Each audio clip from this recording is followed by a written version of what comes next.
Subscribe करें और देखें एक दिल दहला देने वाली हॉरर स्टोरी। बिना घबराए बेल आइकॉन प्रेस करना ना भूलें।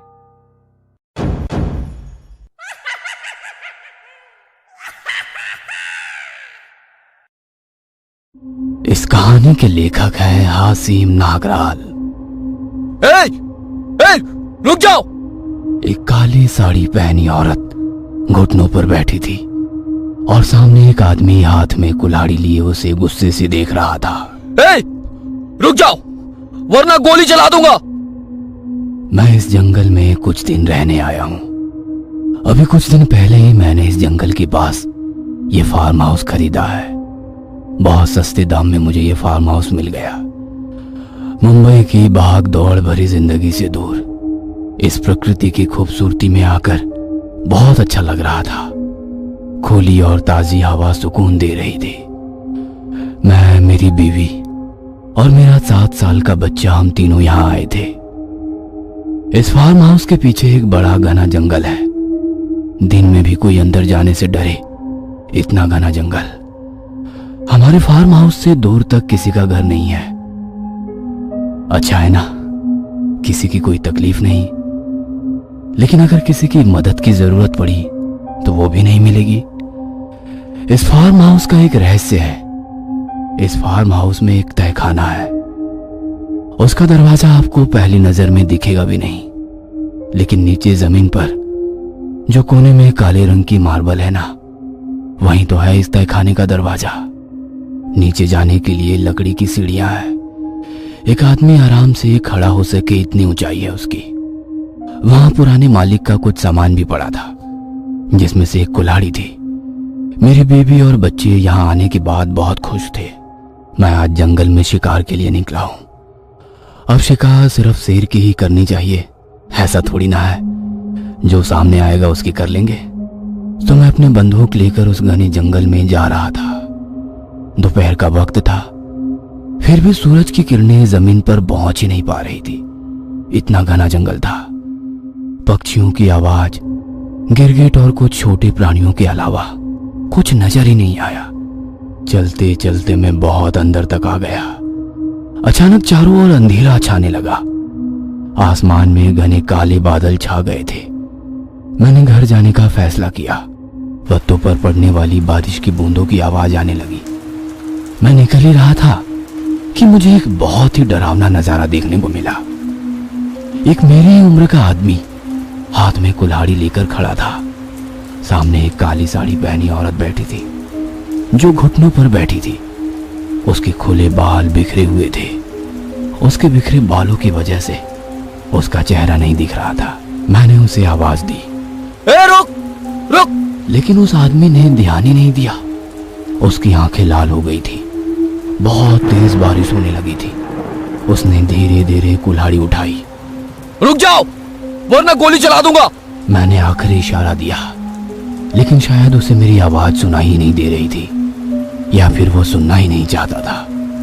वह पूरी गति से कुल्हाड़ी को उसके गर्दन की ओर ले जाने लगा।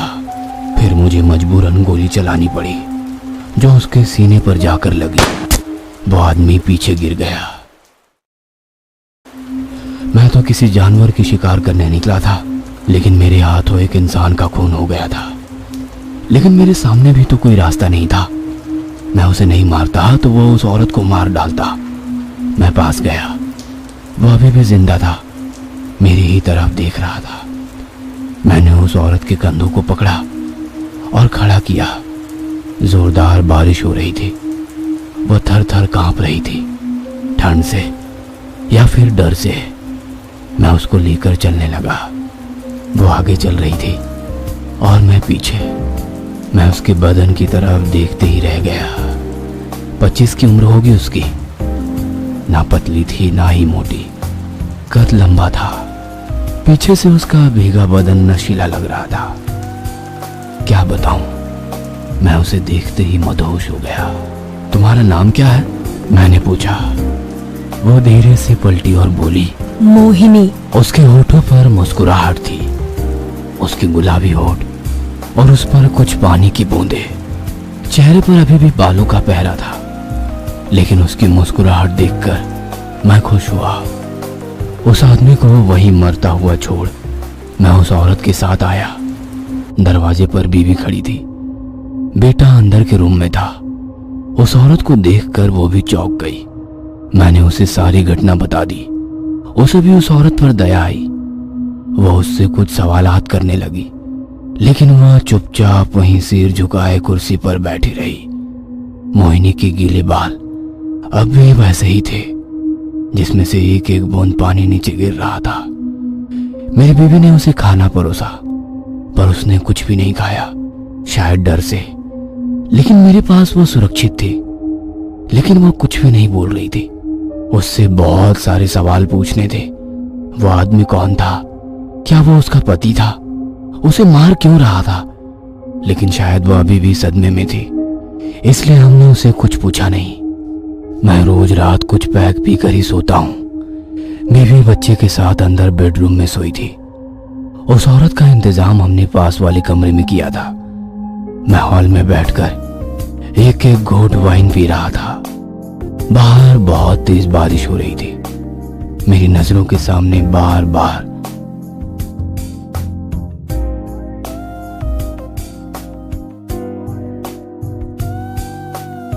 उसके नशीले बदन के सामने ये वाइन भी फीकी लग रही थी। अचानक पीछे से कुछ आवाज आई। मैंने पलट कर देखा तो मोहिनी उसके रूम के दरवाजे में खड़ी थी, काली साड़ी में बालों को खुला छोड़कर। एक बिजली कड़कड़ाई, जिससे थोड़ी देर रूम में उजियाला हुआ। वह धीरे से अंदर चली गई, दरवाजा खुला छोड़कर। मैंने अपने हाथ का गिलास एक घूंट में ही खाली कर दिया और उसके रूम के अंदर गया। मोहिनी बेड पर बैठी थी। मैं उसके पास जाने लगा। मुझे उसकी गर्म सांसों का एहसास होने लगा था। उसके चेहरे पर भी मुस्कुराहट थी।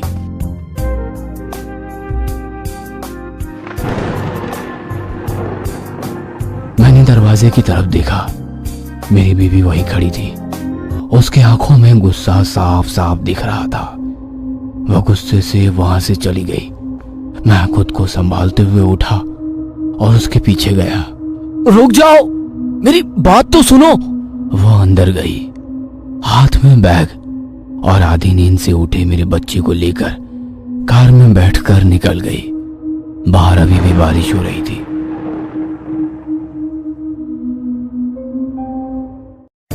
मैं पलटा।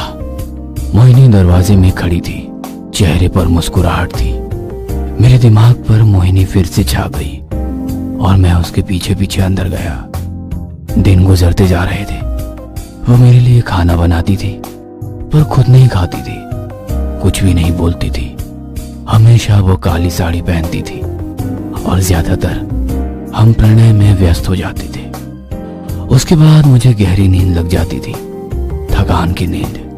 कई बार नींद से उठने पर वो मुझे आसपास नहीं देखती तो मैं बेचैन हो जाता था और उसे ढूंढता। जैसे वो मुझे देखती, मैं दौड़ते हुए जाकर उसे बाहों में भर लेता था। उसके चेहरे पर सिर्फ मुस्कुराहट रहती थी। मेरे सोने के बाद वह कहीं जाती होगी क्या? आखिर वो है कौन? कुछ खाती क्यों नहीं? वो आदमी कौन था? वो इतनी नशीली क्यों है? लेकिन चाह कर भी मैं उससे कुछ भी सवाल नहीं कर पा रहा था। ऐसा क्यों हो रहा था?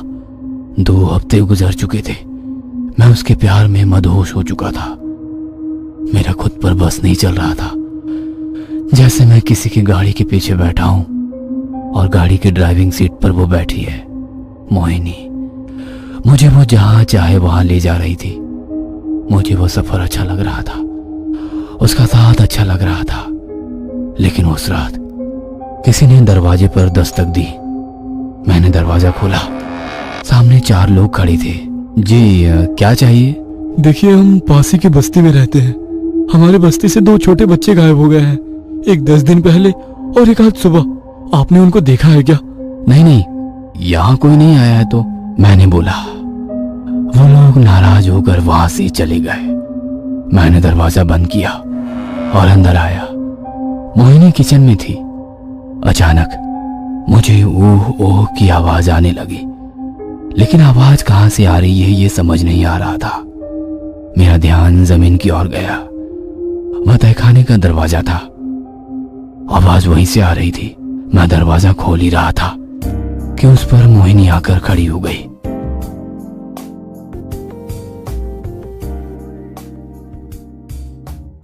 उस रात के प्रणय के बाद मुझे गहरी नींद लग गई, लेकिन पता नहीं कैसे मेरी नींद खुली।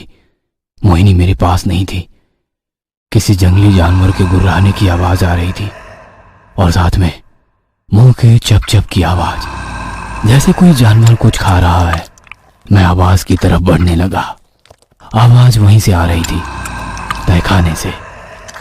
मुझे कुछ देर पहले की घटना याद आई। मैंने जल्दी से उसका दरवाजा खोला। दरवाजे के खुलते ही एक बहुत ही गंदी बदबू आई। मैं धीरे धीरे सीढ़ियों से नीचे उतरा। मैंने दरवाजे की तरफ देखा तो मेरी रूह कांप उठी। सामने मोहिनी बैठी थी। उसकी गोद में एक 4-5 साल का लड़का था। उसने पहले ही गर्दन को काट कर उसकी जान ले ली थी। वहां से बहुत सारा खून बह रहा था। वहीं पास में हड्डियों का ढांचा पड़ा था, जिसे अब भी कुछ जगह मांस चिपका हुआ था, जो अभी सड़ चुका था। उसने मेरी तरफ देखा। उसका चेहरा खून से भरा हुआ था। उसके दांत खून और मांस से लाल हो गए थे। उसके चेहरे पर अब भी मुस्कुराहट थी। मेरे मुंह से शब्द नहीं निकल रहे थे। जब मुझे होश आया तो मैं मेरे बेड पर था और मोहिनी पास ही में सोई थी रोज की तरह। फिर मैंने जो रात को देखा वो क्या सपना था या हकीकत, कुछ समझ नहीं आ रहा था। मैंने उसकी तरफ देखा। बहुत मासूम लग रही थी, लेकिन अचानक मुझे उसका खून से लथपथ चेहरा याद आया। मैं डर से उठ खड़ा हुआ। मैं बाहर आया। क्या हकीकत क्या सपना, कुछ समझ नहीं आ रहा था। फिर मेरी नजर उस तहखाने के दरवाजे पर गई। मैंने फिर एक बार अंदर जाने का फैसला किया। मैंने दरवाजा खोला। फिर वही बदबू आने लगी। मैं एक एक सीढ़ी नीचे उतर रहा था। जो मैंने रात को देखा वो सपना ही हो, इसके लिए मैं प्रार्थना कर रहा था। लेकिन सामने हड्डियों के ढांचे ही थे, वो भी एक नहीं दो। उस दूसरे बच्चे को भी खाकर मोहिनी ने हड्डियों का ढांचा बना दिया था। मैं पलटा। कुछ इंच की दूरी पर मोहिनी खड़ी थी और चेहरे पर वही मुस्कुराहट थी। मैं डर कर 2 कदम पीछे हटा। उसकी वो मुस्कुराहट डरावनी लग रही थी। मुझे उससे घिन आ रही थी। कौन है तू? बच्चे खाने वाली चुड़ैल या फिर डायन? मैं चिल्ला चिल्ला कर उससे पूछ रहा था, लेकिन उसके चेहरे पर कोई भाव नहीं थे। चेहरे की मुस्कुराहट वैसे ही रखते हुए वो बोली, मोहिनी। मुझे बहुत गुस्सा आ गया। उसके हुस्न का नशा अब उतर चुका था। मैंने इधर उधर देखा। पास ही में एक कुल्हाड़ी पड़ी थी। मैंने वो उठाई। उसके लंबे घने बालों को पकड़कर खींचते हुए जंगल के अंदर ले जाने लगा। मैं उसे जंगल के बहुत अंदर ले गया। वो मेरे सामने घुटनों पर बैठ गई। उसके बाल बिखर कर चेहरे पर आ गए थे। अचानक चारों ओर अंधेरा छाने लगा। आसमान में काले बादल जमा हुए। पेड़ों के पत्तों पर बारिश की बूंदें पड़ने की आवाज आने लगी और जोरों की बारिश शुरू हुई। लेकिन मुझे किसी चीज का होश नहीं था। बस अब हाथ में जो कुल्हाड़ी थी उससे उस नरभक्षक औरत का सर धड़ से अलग करना था। ए, रुक रुक! मेरे कानों पर शब्द पड़े, लेकिन मैंने उधर ध्यान नहीं दिया। मैं गुस्से से उसे देख रहा था। मुझे उसकी जान लेनी थी। छोटे बच्चों को खाने वाली उस औरत को जीने का हक नहीं था। बारिश और तेजी से होने लगी। मैंने कुल्हाड़ी चलाने के लिए हाथ पीछे लिया। ए, रुक! नहीं तो गोली चला दूंगा। फिर कुछ शब्द मेरे कानों पर पड़े। मैंने आवाज को नजरअंदाज कर कुल्हाड़ी तेजी से उसकी गर्दन की ओर लाई, लेकिन अचानक एक गोली आकर मेरे सीने को लगी और मैं पीछे की तरफ गिर पड़ा। कोई मुझे पास आकर देख रहा था। फिर उसने मोहिनी को कंधे से पकड़कर उठाया। वो आगे चल रही थी और वो उसके पीछे। मैं उसे उस औरत के बारे में आगाह करना चाह रहा था, लेकिन मेरे मुंह से शब्द ही नहीं निकल रहे थे। उसका भी पूरा ध्यान उसके भीगे बदन पर था। उसे अब नया शिकार मिल गया था। क्या नाम है तुम्हारा? उसने पूछा। उसने पलट कर देखा।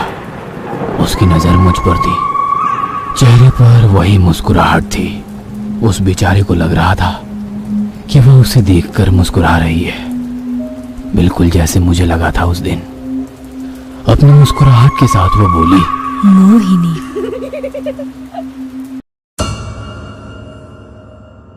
ये कहानी आपको अच्छी लगी हो तो हमें सब्सक्राइब करें, हमारा इंस्टाग्राम और फेसबुक पेज जरूर फॉलो करें। अगर आपके पास ऐसी ही कोई कहानी हो तो हमें कमेंट बॉक्स में भेजें। हम कोशिश करेंगे कि अगली एनिमेटेड स्टोरी आपकी होगी।